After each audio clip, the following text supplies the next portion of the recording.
بسم اللہ الرحمن الرحیم، السلام علیکم۔ میں ہوں سیما کرن اور آپ دیکھ رہے ہیں پروگرام آواز ہنزا۔ ناظرین، تاریخ کسی بھی قوم کے لیے بہت ہی اہمیت کے حامل ہوتا ہے، کیونکہ ماضی میں رونما ہونے والے حادثات اور واقعات جو ہیں کسی بھی قوم کے مستقبل کے لیے مشعل راہ ہوتی ہیں۔ تو اگر ہم ہنزا کی بات کریں تو ہنزا میں بہت ایسے کم لوگ ہیں جو اپنے تاریخ سے آشنا ہیں۔ تو آئیے دیکھتے ہیں کہ ہنزا کے عوام کو، اس قوم کو تاریخ میں کن القابات سے کس طرح یاد کیا جاتا ہے۔ اس پر بات کرنے کے لیے ہمارے ساتھ موجود ہیں کریم خان صاحب، جو کہ ایک بہترین تاریخ دان ہے، اور آج ہم ان کے تحقیق شدہ مواد سے استفادہ کریں گے۔ سر، سب سے پہلے ہم آپ کو ویلکم کرتے ہیں اپنے پروگرام میں۔ تھینک یو ویری مچ سیما بیٹا۔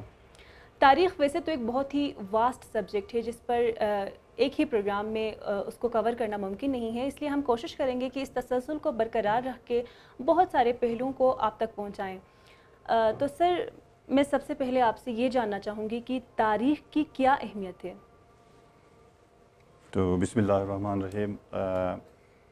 سب سے پہلے ہنزا نیوز کی ٹیم کو مبارکباد کہ اس طرح کے اچھے پروگرام کرتے ہیں تاکہ نالج ہوتی ہے سوسائٹی کے لیے ہیلپ فل اگر چیز ہو تو وہ ایک امانت بھی ہوتی ہے، قومی امانت بھی کے طور پر اس کو شیئر کرنا بھی ہوتا ہے۔ تو اس سینس میں نہیں کہ اپنی پروجیکشن ہو، اپنی وہ ہو، نہیں، ایک امانت ہے تو قوم کو وہ پیش کرنی بھی پڑتی ہے، علاقے کے لیے، اوور آل ملک کے لیے، پوری دنیا کے لیے۔ تو استفادہ کرنے کے لیے کس کی نیت سے وہ ضروری ہوتا ہے، لازمی ہوتا ہے۔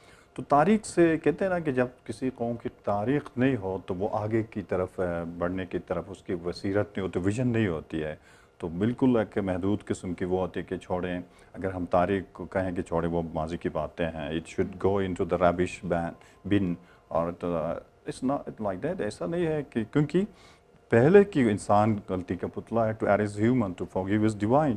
تو پہلے بحیثیت من حیث القوم، اگر کسی قوم سے، علاقے سے، کمیونٹی سے، برادری سے، کسی بھی سینس میں، کسی بھی حوالے سے آپ لے لیں کہ ماضی کی غلطیوں سے، ماضی کے تجربات سے، تلخ ہوں، شیرین ہوں، جیسے بھی ہوں، ان سے اگر ہم سیکھیں نہیں، لرن نہیں کریں تو مستقبل کے لیے راہیں متعین نہیں کر سکتے ہیں۔ تو اس کے لیے بہت ہی لازمی ہوتا ہے، اور ہماری بھی بہت درخشاں قسم کی، اور ہم جب پڑھتے ہیں بہت بڑی لائبریری بنا کر، اور آج کل ویسے بھی آن لائن بھی ہوتا ہے، اور خالی نیٹ سے نہیں بلکہ اوور آل ہارڈ کاپی میں بھی اگر ہم انٹرسٹ لے کر اور لوگوں سے بھی ان کی زبانی کلامی بھی، انڈیجنس نالج کو بھی ایکسپلور کریں تو پتہ چلتا ہے کہ بہت برائٹ ہمارے علاقے کی، over all region Gilgit Baltistan کی بھی اور پورے علاقے کی بھی رہی ہے، لیکن ماضی بہت درخشان رہی ہے، مستقبل بھی درخشان رہنا چاہیے۔ کوئی چیزوں سے اگر کمی بیشی رہی ہے تو ان سے سیکھنے کی ضرورت ہوتی ہے، تو ماضی سے، تاریخ سے سیکھنے کی بہت ضرورت ہوتی ہے۔ اٹ گائیڈس اس، اور کہتے ہیں کہ literature is a lively presentation of past and mirror of the future ہوتا ہے، لیکن ہسٹری ذرا لائیولی نہیں ہوتا ہے، ذرا ڈرائی لگتا ہے، لیکن بہت ایک ڈسپلن ہے، ایکڈیمک ڈسپلن بھی ہے۔ یہ تو ویسے یہ سبجیکٹ بہت زیادہ واسٹ ہے، تو اس میں وقت کے ضرورت کے حساب سے، وقت کے تقاضے کے حساب سے میں سیاسی اور سماجی جو پہلو ہے ہمارے تاریخ کا، اس پہ میں بات کرنا چاہتی ہوں۔ تو سب سے پہلے مجھے بتائیں کہ ہنزا کو سیاسی لحاظ سے تاریخ میں کیسی اہمیت حاصل تھی، کس طرح کی اہمیت حاصل تھی؟ ماشاءاللہ، اچھا سوال ہے سیما۔ انشاءاللہ کوشش کریں گے کہ کم وقت میں، وہ کہتے ہیں نا کہ الفاظ کی کفایت شماری ہونی چاہیے کم ورڈز میں، اکانومی آف ورڈز کہتے ہیں انٹلیکچوئل ٹرمز میں، تو بہت ہی زیادہ اہمیت رہی۔ ایک تو جیو اسٹریٹجک اس حساب سے، کیونکہ دنیا کے کہتے ہیں کہ یہ ہمارے ٹورزم سے ریلیٹڈ لوگ بھی کہتے ہیں، اوور آل انٹلیکچوئل انٹیلیجنسیا اور اکیڈیمیا کے سرکلز میں بھی، اور اوور آل لوگوں سے بھی سنا ہوتا ہے کہ یہ Hunza Gilgit Baltistan fulcrum of Asia, cockpit of Asia بھی کہتے ہیں۔ یعنی مطلب کہ جہاز کو پائلٹ چلا رہا ہوتا تو کاکپٹ میں، اور اس کی اہمیت ہوتی ہے، گر بھی جائے جہاز تو کاکپٹ کو ہی دوبارہ نکال کے کہیں ڈھونڈ کے اس کو ریزنز کو ایکسپلور کرتے ہیں انویسٹیگیشن کے لیے۔ تو اس حساب سے کہ ایسے سینٹرلی پوزیشن ہے ہنزا، اور it is nestled in the amid the mighty ranges, especially Karakoram range میں، اور تھوڑا آگے جا کے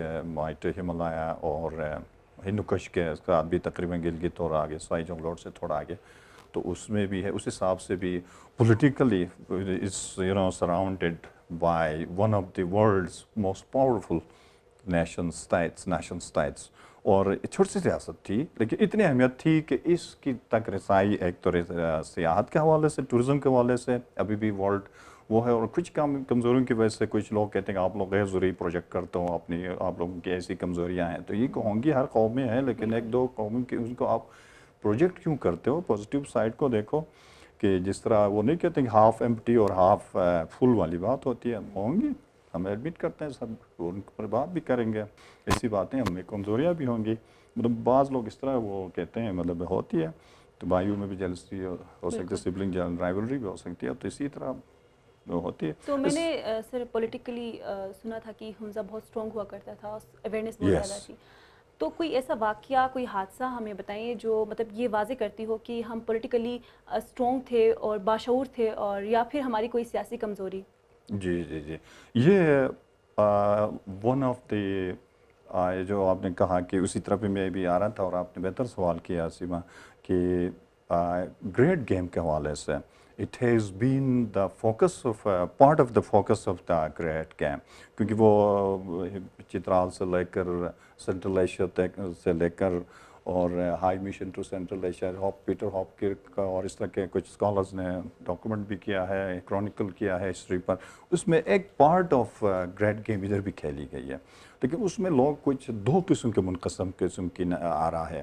ہمارے جو بائیں بازو کے جو دانشور ہیں، اور ممکن ہے ان کا کہ آرا ٹھیک بھی ہو، لیکن ان پر بھی ہم تنقید، اور آئی ایم این کے انٹرویو میں بھی میں نے بھی یہ کہا ہے کہ کسی کو ہر فاخر نہیں سمجھا جا سکتا ہے، اور اس میں جب تک ریلیجیس اور بہت آل نوونگ قسم کی وزڈم کے حامل شخصیات کی ہم گائیڈنس نہیں لیں گے تو ایک چیز کو ہم ہر فاخر نہیں کہہ سکتے. اس یہی میں کہہ رہا تھا کہ فوکس کرتے ہوئے دوبارہ ٹاپک پر فوکس کی گریٹ گیم کی وجہ سے خاص طور پہ اس کی بڑی اہمیت رہی کہ ایک حمزہ کو سبڈیو کرنا بہت ہی مشکل سمجھا جاتا تھا، اور اس میں ایک یہ ہوا کہ ہمارے ایک تھم تھے میر صفدر علی خان صاحب اور کچھ ہمارے لیفٹسٹ انٹلیکچوئلز ان کو بہت ہیرو سمجھتے ہیں، اور میرے ایک محترم وزیر تھے ایک اجداری کے حساب سے تھرا بیگ صاحب تھے، تو تھرا بیگ کہتے تھے، ان کو بھی ہیرو سمجھتے ہیں کہ انہوں نے انگریزوں کو برٹش پاور کو، برٹش امپائر کو، اس کے امپائر کے بارے میں آپ کو پتہ ہے کہ ان کی سلطنت اتنی بڑی تھی کہ سورج غروب نہیں ہوتا تھا، تو ایک جگہ غروب ہو جائے کہ ایسا ملک، اور بھی ان کی ریاست کا ڈومینینس کا ایسا تھا، رائل کا امپائر کا، تو برٹش کراؤن کا، کہ دوسرے ریاست میں دوسرے ملک میں سورج طلوع ہو جاتا تھا. تو اس اتنے بڑے ملک نہیں ہونے کے باوجود بھی حمزہ بہت ہی چھوٹے ایک مائنر، کہتے ہیں کہ اس میں تاریخ کے حساب سے یہ ایک مائکرو یا منی اسٹیٹ بھی کہتے ہیں، لیکن پھر بھی بڑی اہمیت رہی ہے. اس 1891 فال کہتے ہیں، بعض لوگ کہتے ہیں، میں کہتا ہوں کہ ایک ہماری اپنے لوگوں کی بھی غلطی تھی کہ برٹش ڈاک کو چائنا کی طرف، چین میں کاشغر میں برٹش کونسلیٹ تھی، اس تک ڈاک کو کی رسائی نہیں دے رہے تھے. تو ہمارے امام 48ویں امام اوپنلی ہم کہتے ہیں کہ انہوں نے کہا کہ نہیں، میرے مرید ہیں، میں ان کو سمجھا دوں گا کہ اس چائنیز ڈاک کو، میل کو، ابھی جو محکمہ ڈاک نہیں ہوتا اس کو پاس آن کر دیں، ان کو کوئی آپ کو مسئلہ نہیں ہوگا. تو یہاں کے وہ میر صفدر علی صاحب نے کہا کہ ہمارے امام کو جواب دیا کہ پھاسو میں بیٹھے ہوئے تھے، پھاسو میں، تو وہاں ہی وہ فرمان لے جایا گیا، تو انہوں نے کہا نہیں، آپ کو فرمان ہے، آپ کریم آباد بلتی فورٹ تشریف لائیں دوبارہ اپنے محل میں. تو انہوں نے کہا نہیں، ادھر لاؤ. تو اب میں کیوں ادھر جاؤں؟ تو نہیں، ایسا ہے، فارسی میں پڑھا گیا کہ آپ ان کو دے دیں صرف وہ دے دیں، روٹ دے دیں وہ ڈاک کو اور ان کو چائنیز کونسلیٹ تک. تو انہوں نے کہا نہیں، ہم نہیں دیتے، اس حوالے سے آپ فرمان بھی نہیں کریں. تو ایک لحاظ سے نافرمانی بھی ہو گئی، کیونکہ ان کو اس لحاظ سے وہ کہہ فرما رہے تھے کہ ان کو پتہ تھا کہ آنا ہے برٹش فورس، برٹش امپائر بہت بڑی ہے، سپر پاور تھی ایک زمانے کی، اس زمانے 18 کچھ حساب سے. پھر افغانستان میں بھی اب اینگلو افغان وار، اینگلو پرشو وار بھی ہے جو نیلت فورٹ میں جہانگیر لے جو کہتے ہیں. ہمارے لیفٹ کے دانشور محترم ہیں، اور ان کی آرا بھی میں سنتا ہوں، لیکن تجزیہ انڈیپینڈنٹ ہونی چاہیے. تو وہ یہ کہتے ہیں کہ میر صفدر علی صاحب اور وزیر تھرا بیگ صاحب بہت بہادر تھے، اور انہوں نے ان کو ڈینائی کر دیا، اور امام حضرت سر سلطان محمد شاہ خان سوم کو کہہ رہے کہ آپ اس حوالے سے آئندہ ہمیں فرمان نہیں بھیجیں. تو یہ ٹھیک نہیں تھا، کیونکہ ان کو زیادہ پتہ تھا کہ آنا ہی ہے عزت کے ساتھ. اگر ان کو صرف ایک روٹ دیتے تو وہ نہیں ہوتی آرام سے ان کو وہ آگے تک. تو اس وجہ یہ تھی کہ وہ ایک لحاظ سے رشیا وارمر واٹرز کی طرف یعنی مطلب بحر ہند کی طرف رسائی چاہتا تھا. It wanted to have an gain access to the warmer waters, مطلب یعنی وہ سرد انٹارکٹک سوری آگے سائبیریا اور ٹھنڈے علاقے کا ملک ہے رشیا بھی. تو ابھی وہ یہ چاہتا تھا کہ وہ افغانستان اور یہ ان علاقوں کے تھرو ذریعے سے وہاں تک رسائی حاصل کرے. ابھی جس طرح سی پیک کی وجہ سے سی پیک ہے اصل میں, لیکن سی پیک کہتے ہوئے عادی ہو گئے. تو سی پیک کی جس طرح اہمیت اس زمانے میں ان علاقوں کی بھی اسی طرح کی اہمیت تھی. ابھی چائنا اور امریکہ کی وہ رائیولری ہے, ریجنل اسٹریٹجی کہتے ہیں. تو اسی طرح اس زمانے میں یہ تھی. برٹش یہ کہتے تھے کہ نو, اس پولر بیئر کو یہ جو ناردرن فرنٹیئر کہتے تھے, چترال, واخان اور یہ جو ہمارا ہنزا, اس کو آگے تک کنٹین رکھا جائے, اس سے آگے بڑھنے کی اس کی ضرورت نہیں ہوگی کیونکہ وہ رائیولری تھی سپر پاور کی. اب جس طرح چائنا اور ان کی ہے, چائنا تو اعلانیہ سپر پاور نہیں ہے. تو اس حساب سے ہنزا کی ایک غلطی یہ بھی کی کہ ان کو سیف ایگزٹ دینا چاہے تھا. تو اور یہ کہا جاتا ہے کہ وہ انہوں نے لڑے تو وہ 16 دن نیلت میں اور مقابلہ کیا, ٹھیک کیا, لیکن ایک اتنی بڑی طاقت کو روکنا, ایک آفت کو, سپر پاور کو, وہ بڑی بڑی ریاستیں احتیاط کرتی ہیں چونکہ سہر ایک سپر پاور سے لڑا نہیں جاتا ہے, مفادات کو بھی دیکھا جاتا ہے. ایسی بات نہیں ہے کہ چونکہ سے آبیل مجھے مار والی, تو وہ بھی پوزیشن نہیں تھی. ایک رشین میڈ روسی ساختہ ایک وہ تھی, ایک بندوق تھا, تو اسی کے ذریعے سے فائر ہوا. تو انہوں نے کہا کہ ادھر تو روسی افواج ہیں اور ہماری خیر نہیں ہے, تو ہم واپس ہو جاتے ہیں. تو ایک ہمارے محترم وزیر تھے, تو کیونکہ ان کی کو بھی ایگزائل کیا گیا تھا, لوگ ان کو نیگیٹو سینس میں لیتے ہیں. وزیر ہمایون بیگ صاحب میرے محترم ہیں خونی رشتہ کے حساب سے, تو ان کو نیگیٹو لیتے ہیں. ان کی بھی مجبوری تھی, ان کو ایگزائل کیا گیا تھا. اب وہ ان کا تھا ایک لحاظ سے, تو وہ ان کو سپورٹ کیا, نہیں کرنا چاہے تھا, لیکن وہ سیاست میں ہو جاتی ہے, ایسی چیزیں ہو جاتی ہیں. تو وہ سیف ایگزٹ ان کو دینا چاہتا. تو اس کا کیا آؤٹ کم نکلا سر, اس کا سوری نیگیٹو کیا آؤٹ کم نیگیٹو اس میں یہ ہوا کہ آرام سے اگر اس میں ہوا یہ کہ بعد میں بیانیہ بدل دیا گیا کہ ہمارے میر صاحب اور وزیر صاحب تھربیگ صاحب میرے محترم ہیں, اور میر صاحبان کے ساتھ بھی ہمارا قدیم سے وہ رہے ہیں. تو میر صاحب سے میں رابطے میں بھی ہوں کیونکہ بایوگرافی رکھتا ہوں ان کے لیے, ان کی ریکویسٹ پر اور میں اپنی ذاتی کوشش پر بھی. تو وہ ان کو یہ کہتے ہیں کہ اگر ہم ان کو دے دیتے تو عزت سے دے دیں تو اچھی بات تھی. تو ہوا یہ کہ اس دوران میں روس سے کچھ ساز و سامان, ہتھیار اور ایمونیشن اور وغیرہ لایا گیا, اور شو یہ کیا گیا کہ جب چائنیز والے ان کے ساتھ پھر روسی اور سائنو رشین رائیولری بھی تھی, تو انہوں نے کہا یہ کیا لے کر آئے ہو؟ نہیں ہم باز اور وہ لے کر آئے ہیں. وہ دیکھا تو باز نہیں تھے, اندر سامان تھے. تو ادھر سے انہوں نے اٹھا لیا کیونکہ ان کے روس اور چین کی بھی وہ رقابت تھی. تو اس حساب سے پھر دوبارہ چین کے برطانیہ کے ساتھ ہمارے جو بڑے لیڈران تھے انہوں نے کہا نہیں صاحب اب آپ کے ساتھ ہم اچھے انداز میں پیش آتے ہیں, آ جائیں آرام اس سے. تو ایک قسم کی وہ کمزوری ظاہر ہو گئی. صحیح. سر سیاست کی بات کریں تو مطلب اس زمانے میں بادشاہت کا نظام تھا, منی اسٹیٹ آپ نے جیسے کہ کہا, تو بادشاہت کے نظام میں سیاست انہوں نے عوام کے ساتھ یا پھر اپنے کسی مخالف کے ساتھ تو نہیں کی ہوگی, انہوں نے دوسری ریاستوں کے ساتھ کی ہوگی. تو اس میں عوام پولیٹکس سے بالکل لاشعور تھے. ہاں بہت بڑا ہے وہ ہے ایکیڈمک ریسرچ میں دیکھتے ہیں, اور ہمارے بزرگوں سے سننے کے حوالے سے بھی ایکیڈمک ریسرچ میں یہ دیکھا کہ 2 قسم کی ریاستیں ہیں. جو ہرمن کرزمن لاسٹ ایئر جو 9 جولائی کو یہاں پر ان کی جو ہنزا میٹرز مشہور شورۂ آفاق کتاب بن گئی ہے, تو اس کی رہنمائی تھی. تو کچھ وجوہات کی وجہ سے وہ مسائل ہوئے, اتنی رہنمائی شاید ہو گئی, لیکن بعد میں سنا تو میں گیا تھا, اس میں بھی ڈسکس ہو گیا ہرمن کرزمن پروفیسر صاحب سے. وہ ہیں اینتھروپولوجسٹ ہیں اور ایتھنوگرافر بھی ہیں, اور جیوگرافر ہیں, بیسیکلی پروفیسر ہیں جرمنی کے. اور جرمن انٹیلیجنسیا نے, انٹلیکچوئلز نے اور پروفیسرز نے اور ہسٹورینز نے, ایتھنوگرافرز نے, انٹرنالوجسٹس نے, یعنی اینتھروپولوجسٹ نے بہت کام کیا ہمارے علاقے میں, اسپیشلی مظفر. میں نے تو ذاتی طور پر قوم کی طرف سے تو شکریہ بھی ادا کیا انڈیویجول, ایک بندے کی طرف سے تو ہونی چاہیے, میں اتنا بڑا وہ نہیں تھا, لیکن پرسنل اسٹڈی تھی تو انہوں نے اپریشیٹ بھی کیا. تو اس حوالے سے یہ ہم کہہ رہے تھے کہ ان جیسے بڑے یعنی قد کاٹ کے انٹلیکچوئلز نے 2 قسم کی ریاستیں کی تقسیم کی ہے کا ذکر کیا ہے. ایک ایسفالس پرنسپیلٹی جو ہمارا حمزہ نگر اور جو اس طرح کے تھے، اور سوات اور اس طرح ہمارے KPK کی جو قدیم ریاستیں تھیں ان کو ریپبلک کا نام. تو ریپبلک میں یہ ہوتا تھا کہ سوائے جنگی صورتحال کے کوئی لیڈر کوئی سردار نہیں لیتے تھے، ہر ایک کی سے ہوتے تھے، اور جتنا وہ وار لارڈ ٹائپ کے ہوتے تھے. اور ہمارے وہاں کے بھائی لوگ ویسے بھی رائے اور جنگجو ہیں، اور ہمارے لوگ بھی تھے. بادشاہی نظام نہیں تھا، وہ باقاعدہ بادشاہی نہیں تھا، نوابی نظام نہیں تھا. ہمارے یہاں پر نوابی نظام. تو لوگ کہتے ہیں کہ نہیں، کولیکٹیو پریزیڈیم جیسی تھی. لوگ بڑے مطلب اپنی پرسنل فیملی اور کوئی ٹرائبل ایفیلیشن کو سپریارٹی ظاہر کرنے کے لیے کہ میر کی اتنی نہیں تھی. لوگ بولتے تھے ٹھیک ہے، لیکن ان سے احتیاط کرتے تھے میر صاحب، یعنی تھم وغیرہ. لیکن ایسا نہیں تھا کہ میر کو تو بڑے ایک دیوتا مانتے تھے. بالکل تو دیوتا مانتے تھے، میو دمن کہتے تھے.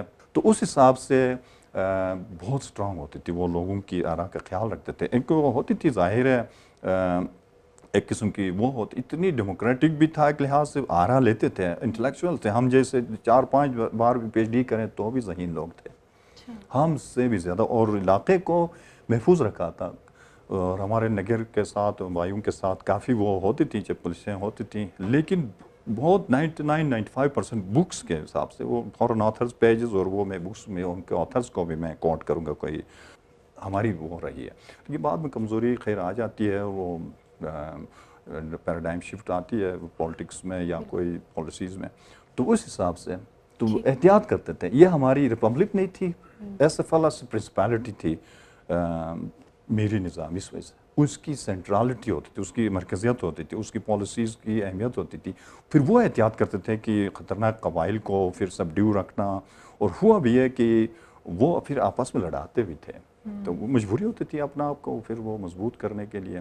تو کیونکہ ہمیں ذرا فیملی وائز بھی ہم وہ کنگ میکر ٹائپ کے ہیں، کیا کر ہماری فیملی میں باتیں ہوتی ہیں. اس حساب سے پھر اسٹڈی بھی کیا اور نیوٹرل اس حساب سے دیکھا تو میر کی مرکزی کیا مقام. پھر وزیر صاحب ہوتے تھے، پھر 10-12 اور پوزیشنز تھے، یسول اور تک بھی نیچے جا شادہ رشو اور وہ اس طرح کہتے تھے. 10-12 اور ہائرارکی تھی، بیوروکریٹک ہائرارکی تھی. تو یہ میر صفدر خان تک بہت مضبوط ریاست رہی ہے ہماری. شاہ غضنفر جس کو کہتے ہیں، میر صفدر خان نہیں سوری بلکہ شاہ غضنفر خان جس کو کہتے ہیں، کہ اس نے اوپنلی اسماعیلی اس کی 1809 میں اس نے اوپنلی کہا کہ مذہب اسٹیٹ ریلیجن اسماعیلی شیعہ امام اسماعیلی مذہب ہوگا. تو اس تک پھر ہماری ریاستیں اتنی پھیل گئی تھیں کہ یا وہ روب دبدبہ اتنا پھیل گیا تھا کہ کہتے ہیں راہ بڑو غضنفر، چیش بڑو دیامر. دیامر کا ہمارے بھائی لوگ کہتے تھے کہ راجو میں غضنفر، اور اس زمانے میں دیامر یہ جو ننگ پروت، تو اس وجہ سے اس علاقے کا بھی نام ہے. تو پہاڑوں میں دیامر بڑا، راجو میں غضنفر بڑا.